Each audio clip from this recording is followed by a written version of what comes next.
बोलिए भारत माता की, भारत माता की, भारत माता की। आज के इस यूनिटी मार्च के बड़ौदा के कार्यक्रम में मंच पर उपस्थित हमारे इस कार्यक्रम के सूत्रधार और भारत सरकार में मंत्री, मेरे वरिष्ठ सहयोगी, मेरे मित्र सम्माननीय मनसुख भाई मंडाविया जी, हमारे यहाँ के जुझारू अध्यक्ष श्री जगदीश विश्वकर्मा जी, केंद्रीय मंत्री और मेरे बहुत ही वरिष्ठ साथी सम्माननीय वीरेंद्र कुमार जी, मेरे छोटे भाई और भारत सरकार में राज्य मंत्री रवनीत सिंह बिट्टू जी, हमारे यहाँ के बहुत ही लोकप्रिय, आप सबके बीच बहुत ही प्रिय सांसद श्री हेमंत जोशी जी, हमारी महापौर बड़ौदा की श्रीमती पिंकी बेन सोनी जी, हमारे बहुत ही वरिष्ठ साथी श्री गोविंदर भाई झड़पिया जी, हमारे विधायक श्री बालकृष्ण शुक्ला जी और हमारे बड़ौदा महानगर के जुझारू अध्यक्ष जयप्रकाश सोनी जी, यहाँ उपस्थित देश भर के कोने कोने से आए हुए यूनिटी मार्च में जुड़े हुए हमारे नौजवान साथी, बड़ौदा की प्रबुद्ध जनता, माताएं बहनें, बुजुर्ग, मेरे नौजवान साथी और मीडिया के मेरे साथी, प्रिंट मीडिया, इलेक्ट्रॉनिक मीडिया के मेरे साथी, मेरा यह सौभाग्य है कि मुझे आज बड़ौदा के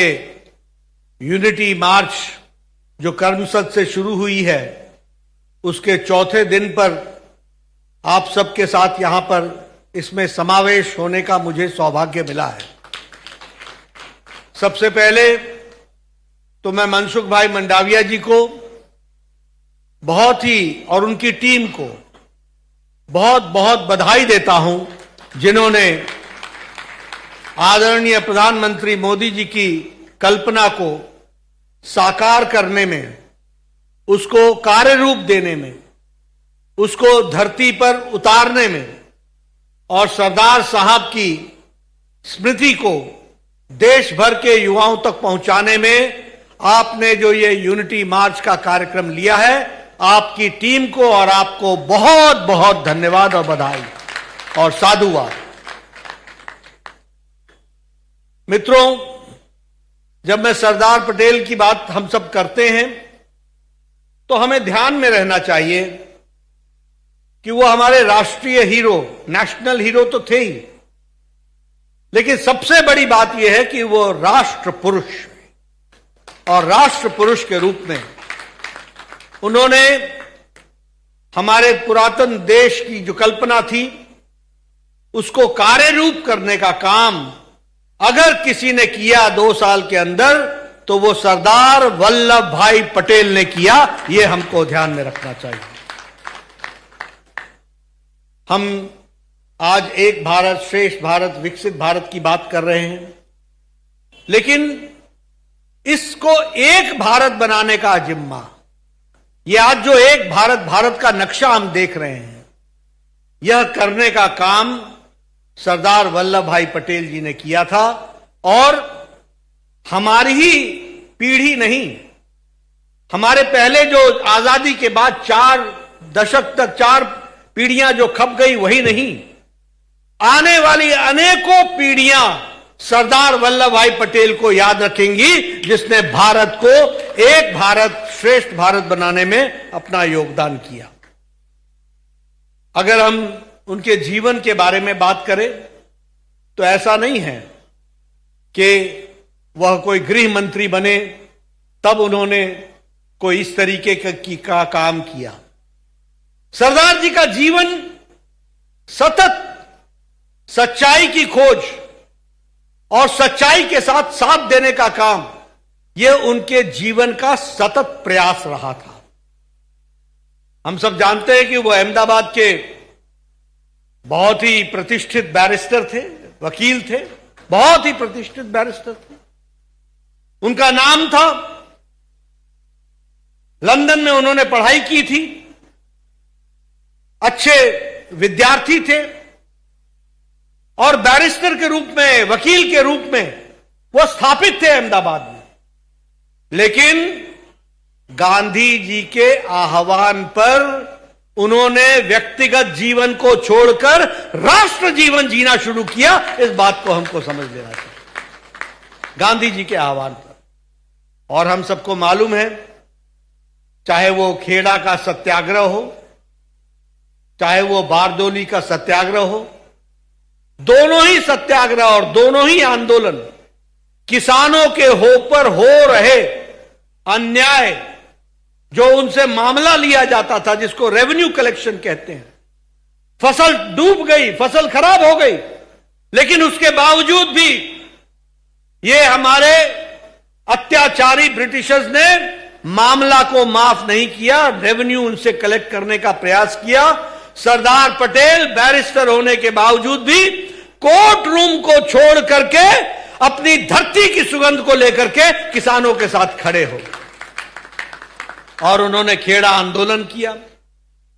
उसके बाद इसी तरीके का अन्याय ब्रिटिशर्स ने उस समय हमारे बारदोली के किसानों के साथ किया, और वो भी जब अत्याचार चल रहा था तो उसमें सरदार पटेल जी ने नेतृत्व संभाला और ब्रिटिशर्स को मुंह की खानी पड़ी। सरदार साहब को सफलता मिली और यह किसानों के नेता के रूप में वो स्थापित हुए। और इसीलिए मैं कहना चाहता हूं, और आप सब ध्यान रखें, कि वल्लभ भाई पटेल इन्हीं दो आंदोलनों के बाद सरदार वल्लभ भाई पटेल कहलाने लगे। सरदार नाम उनके साथ जुड़ा और उन्होंने फिर अपनी यात्रा, जो इसको कहा व्यक्तिगत कोर्ट रूम से निकल करके सामाजिक यात्रा में निकले। अहमदाबाद के वो चेयरमैन बने म्युनिसिपल कॉरपोरेशन के। पहले वो एक कमेटी के चेयरमैन बने, बाद में वो म्युनिसिपल कॉरपोरेशन के चेयरमैन बने।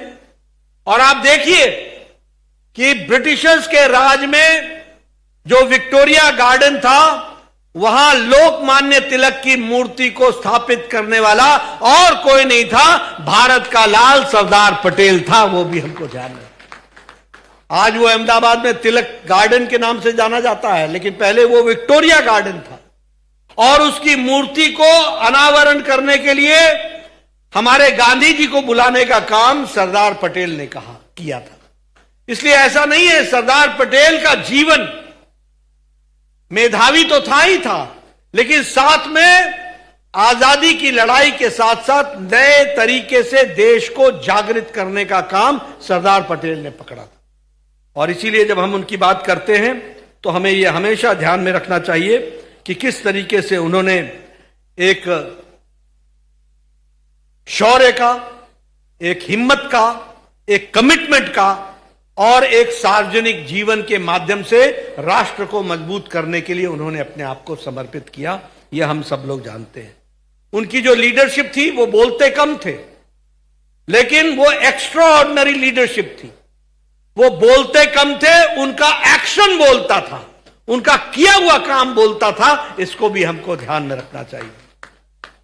और जैसा कि अभी मनसुख भाई ने बताया कि 562 राज्यों को उन्होंने एक साल के अंदर, 1.5 साल के अंदर एक धागे में पिरो दिया, एक धागे में पिरो दिया। यह छोटी घटना नहीं है, यह आसान काम नहीं है। आज अगर हम देखें तो कोई एक जिला, एक को 2 जिले से जोड़ना या तोड़ने में ही कितनी मुशक्कत पड़ती है, यह हम सबको समझ में आता है।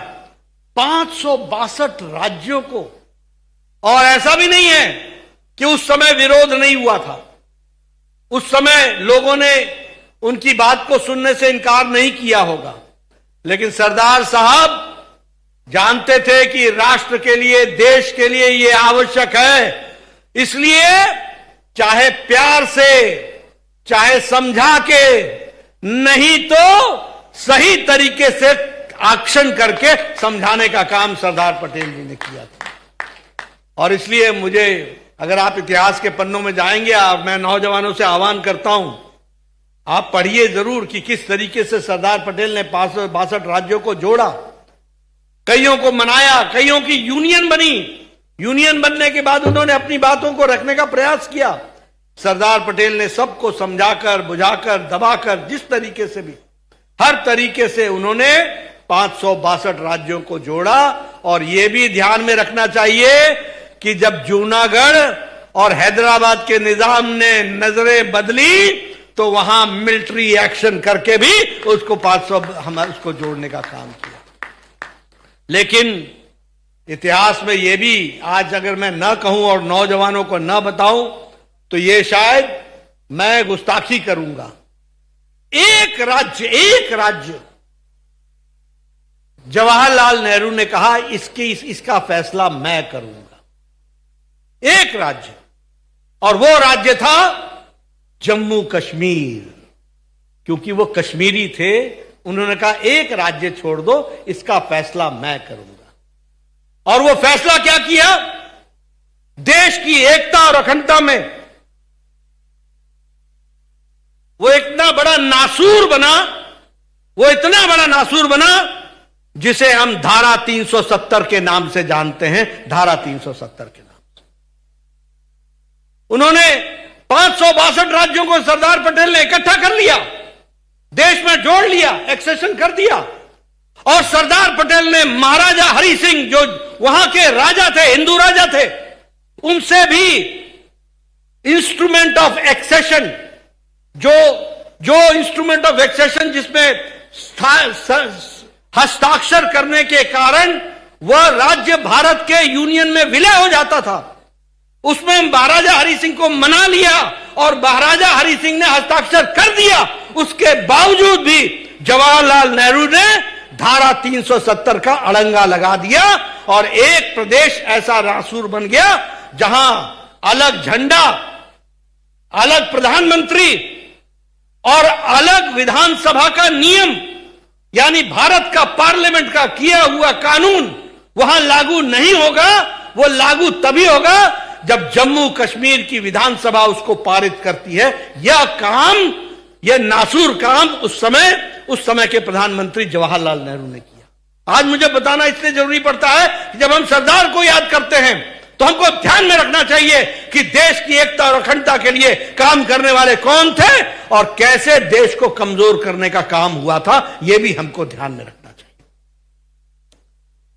आज आपके साथ मैं चर्चा करना चाहूंगा, ये मोदी जी की इच्छा शक्ति और अमित भाई गृह मंत्री जी की रणनीति, जिसने जो धारा 370 आपने 1950-51 में लगाई थी, वो धारा 370 को धाराशाही करने का काम किया, तो वो प्रधानमंत्री मोदी जी ने किया। ये भी हमको जानना।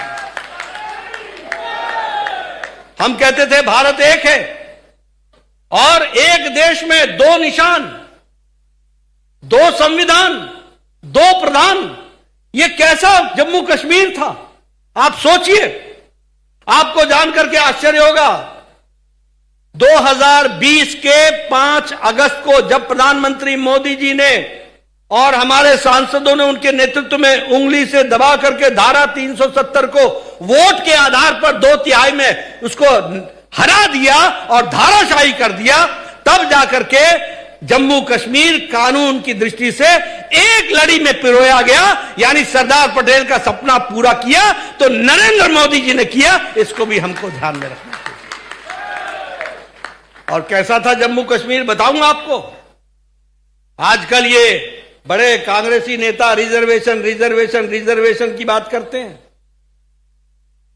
आपको मालूम है कि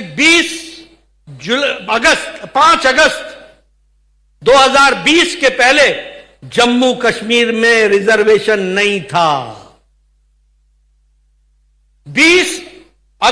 5 अगस्त 2020 के पहले कोई एसटी नहीं था और कोई भी लोकसभा में शेड्यूल्ड ट्राइब की कोई सीट नहीं थी। हालांकि वहां बड़ी मात्रा में हमारे गुर्जर भाई, हमारे ट्राइबल भाई, हमारे मुस्लिम भाई, मुस्लिम गुर्जर वहां बड़ी संख्या में है। लेकिन उनको विधानसभा में और लोकसभा में स्थान नहीं था। ये पहली बार ये विधानसभा बनी है जिसमें एससी, जम्मू कश्मीर की, जिसमें एससी एसटी को रिप्रेजेंटेशन मिला है, और लोकसभा में अब डिलिमिटेशन होगा तो एसटी की सीट भी उनको मिलेगी, यानी एक दिशा में। और मैं आपको बताऊं, ये prevention against child sex abuse, ये कानून जम्मू कश्मीर में लागू नहीं था। आपको जानकर आश्चर्य होगा, डोमेस्टिक वायलेंस का कानून जम्मू कश्मीर में लागू नहीं था। अगर जम्मू कश्मीर की बहन किसी नॉन जम्मू कश्मीर के साथ शादी कर ले तो उसकी प्रॉपर्टी की राइट समाप्त हो जाती थी। इसीलिए श्यामा प्रसाद मुखर्जी ने कहा था, एक देश में दो निशान, दो विधान, दो प्रधान नहीं होंगे। और जिस बात के लिए सरदार पटेल ने 562 राज्यों को जोड़ा और जवाहरलाल नेहरू ने एक नासूर जम्मू कश्मीर पैदा किया, उसको श्यामा प्रसाद मुखर्जी के आह्वान को प्रधानमंत्री मोदी जी ने अक्षरशः लागू करके दिखा दिया। यह भी हमको ध्यान में रखना चाहिए। इसलिए मित्रों, हमेशा ध्यान रखो कि गुलाब के फूल की सुगंध लेते लेते बीच में बड़े कांटे भी आते हैं। इन कांटों को कैसे दूर किया गया वह भी हमको समझना चाहिए। आज जो आप एक भारत श्रेष्ठ भारत की सुगंध ले रहे हो, यह इसमें जो बीच में कांटे आए थे उनको आपने मिटा दिया है। आगे भी ध्यान में रहे कि ऐसे कांटे फिर से ना आए, इसकी भी आपको चिंता करनी पड़ेगी। मित्रों, एक और बात मैं कहना चाहता हूं। कांग्रेस पार्टी ने षड्यंत्र से, मेरे शब्द नोट करिएगा, षड्यंत्र से, इरादतन, इरादों से सरदार पटेल को इतिहास से भुलाने का भरपूर प्रयास किया। सरदार पटेल का नाम न रहे, सरदार पटेल को याद न किया जाए, यह इनकी सोच थी। मैं नहीं कहना चाहता कि अंतिम संस्कार में सरदार पटेल के, किन लोगों ने उन सरदार पटेल के अंतिम संस्कार में, जो हमारे उस समय के कांग्रेस के वरिष्ठ नेता थे, उनको आने से रोका गया था। कौन लोग थे वो? उसके बावजूद भी डॉक्टर राजेंद्र प्रसाद आए थे।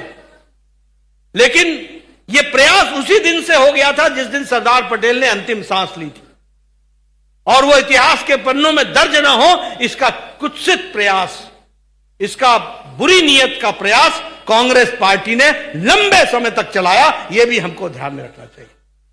सरदार पटेल जी ने अंतिम सांस 1950 में ली। उनका शरीर भगवान को प्यारा हो गया 1950 में। उसके बाद 4 प्रधानमंत्री आए, जवाहरलाल नेहरू, लाल बहादुर शास्त्री, इंदिरा गांधी, राजीव गांधी। 4 प्रधानमंत्री, 4 दशक बीत गए, उनको कभी भी याद नहीं किया गया। 1991 में 40 साल बाद सरदार पटेल को भारत रत्न के साथ उनको सम्मानित किया गया। यह भी हमको ध्यान में रखना चाहिए। और प्रधानमंत्री मोदी जी ने सही मायने में जो सरदार पटेल का कद था, जो सरदार पटेल का कर्तृत्व था, जो सरदार पटेल ने जीवन में भारत देश को दिया था, उसके अनुसार सही मायने में अगर सरदार पटेल को याद किया और सही मायने में श्रद्धांजलि दी है तो वो भारत के सपूत नरेंद्र मोदी, भारत के प्रधानमंत्री जी ने दी, उन्होंने दी। और मुझे याद है, गुजरात के मुख्यमंत्री के नाते, जिसके बारे में थोड़ा सा जगदीश भाई विश्वकर्मा जी ने चर्चा की है, मनसुख भाई ने चर्चा की, मैं उस समय हिमाचल में मंत्री था। हमें संदेश आया कि हर गांव से एक मंत्री गुजरात सरकार का हमारे प्रदेश में आए थे। उन्होंने हमें निमंत्रण दिया और हर गांव से, क्योंकि सरदार पटेल किसान नेता थे और उन्होंने किसानों की लड़ाई से उन्होंने जीवन शुरू किया था, वो भारत के सपूत थे, इसलिए सही मायने में श्रद्धांजलि तब होगी जब भारत के हर गांव से देश की मिट्टी लाई जाएगी और स्टैच्यू ऑफ यूनिटी में केवड़िया में डाली जाएगी। इस बात का प्रयास है। और इसलिए हर गांव से उस समय मिट्टी लाई गई। हम सब लोगों ने इसमें जुड़े। देश के 140 करोड़ देशवासी जुड़े, सब ने अपने गांव से, अपने पंचायत से मिट्टी भेजी और वह मिट्टी आज केवड़िया में विराजमान है। उसी तरीके से जो मूर्ति बनाई, उस मूर्ति में जो किसान के खेत में चलने वाला हल, उसका जो फालू होता है, या फिर जो कुदाल होती है, या फिर जो खुरपी होती है जिसको हम रिर्ची बोलते हैं, यहां कुछ और बोलते होंगे, जिससे हम मिट्टी को नरम करते हैं, ये सबके लोहे को जो हर घर में था पुराना लोहा, उसको एकत्र करने का काम नरेंद्र मोदी जी ने लिया अपने हाथ में और वह हमारे लोगों ने करके दिया। और वह इसलिए हर किसान के घर के, उसके किसान के औजार का लोहा और हर गांव का मिट्टी, ये स्टैच्यू ऑफ यूनिटी की नींव के दृष्टि से वह केवड़िया में विराजमान है। इसको भी हमको समझ लेना चाहिए। और सबसे ऊंची मूर्ति, world's tallest statue, 182 metre, 182 metres की मूर्ति सबसे। और आपको मालूम है, ये गुजरात के लोग अच्छे से बताएंगे, आप लोग अच्छे से बताएंगे, उस समय कांग्रेसी क्या बोलते थे, ये तो चुनाव का वो है, कुछ नहीं होगा, सब भूल जाएंगे, सब भूल जाएंगे। कहा था कि नहीं कहा था, बताओ, कहा था कि नहीं कहा था? और जब ये 182 मीटर की मूर्ति लग गई, वर्ल्ड टॉलेस्ट, तो कहा ऐसा पैसा क्यों खर्च किया जा रहा है, ये क्यों खर्च किया जा रहा है? मूर्ति बनाने से क्या हो जाएगा? मूर्ति बनाने का क्या होगा? अपने पुरखों का तो हर चौराहे पर लगाने का काम किया। और जब सरदार पटेल की 182 मीटर की मूर्ति लगी तो उत्तर दिया कांग्रेस के लोगों ने, इससे क्या हो जाएगा, क्या बन जाएगा? मित्रों, यह केवड़िया और स्टैच्यू ऑफ यूनिटी सिर्फ मूर्ति नहीं है, ये 140 करोड़ देशवासियों की और भारत के पूरे अभिन्न राज्य की, उसकी एक जिसे को कहा जाए वो सिंबल है, जिसको हमको ध्यान में रखना चाहिए। ये उसका प्रतिमूर्ति है।